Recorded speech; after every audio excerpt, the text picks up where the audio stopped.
Septuagénaire, séance 4 pour Aude, séance 3 pour Sébastien.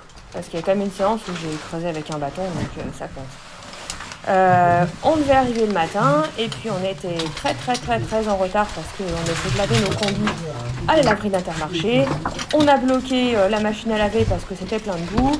Le mec a essayé de nous sauver nos affaires, enfin bref, mais il n'y a rien qui s'est bien passé. Donc on est arrivé, il était midi.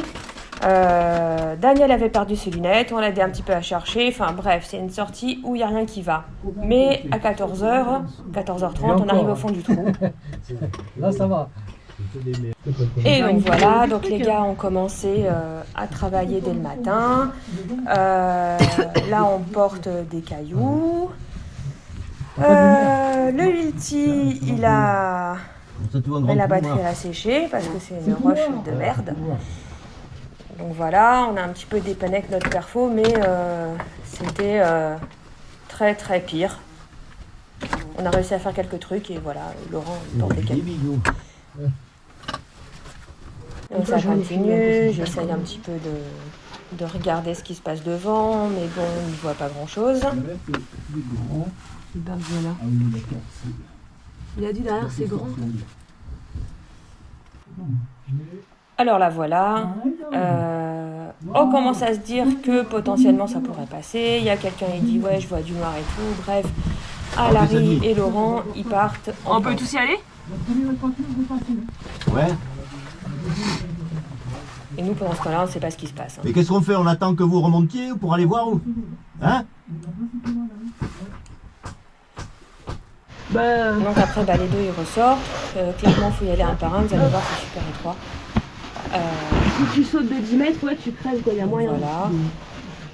Et alors C'est un méandre qui a été bien élargi, mais vu ce qui se passe derrière, il y aura encore quelques petits travaux à faire. Donc là, je descends. Pendant ce temps-là, Larry, il casse un gros bloc avec la massette. Ouh, la jolie étroiture. Mais ça va en fait. Je continue à descendre pied devant parce que voilà, c'est la base. Pour pas finir comme le mec là, qui est mort dans une cavité aux États-Unis. Peut-être sortir le burin et la massette, ouais, parce que. Je vais taper sur ça. Fais-toi plaisir. Ah! Qui passe? Ben, je me suis pris un petit caillou à la tronche. Attends, je suis partie.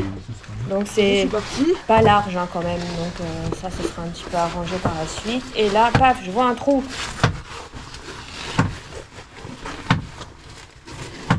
T'arrives pas les pieds dans le vide quand même? Non. Non, parce que là je suis en mode non, c'est pas là que je vois un trou, c'est après. Si tu sors du grand vide, il va pas complètement dedans quoi. Voilà, parce qu'il faut changer de roche un peu, c'est dans les conglomérats, c'est pas dans les marnes. Je pose la question de l'équipement, mais les mecs ils sont confiants, ils ont dit qu'ils vont mettre des bouillons, donc moi j'y crois.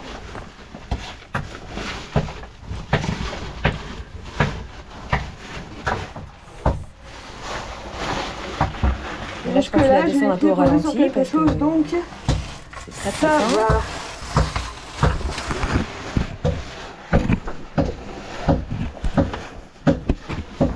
Et ben c'est là que je vois un trou. Alors les mecs ils ont vu le fond de la salle avec des ressauts qui partent sur la gauche. Oh la vache. Moi clairement j'ai essayé d'orienter la GoPro, j'ai complètement raté.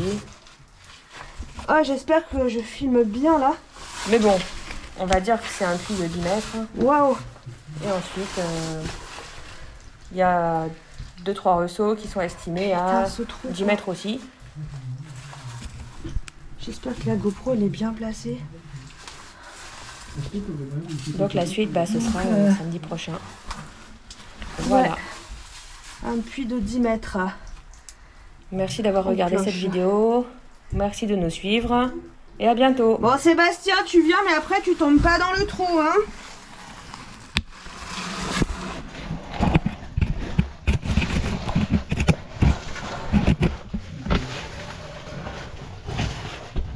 Maintenant on va essayer de sortir de là.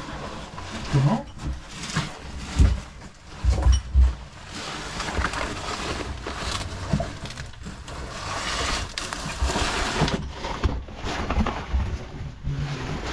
Ouais.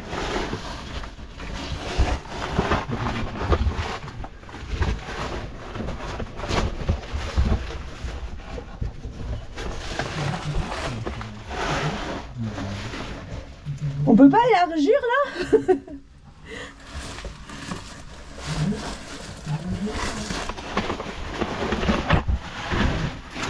Ah, c'est bon.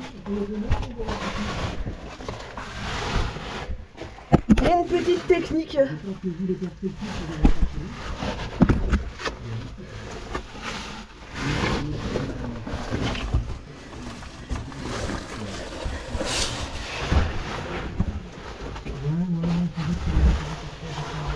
C'est bon. Je pense que là, je suis tirée d'affaire.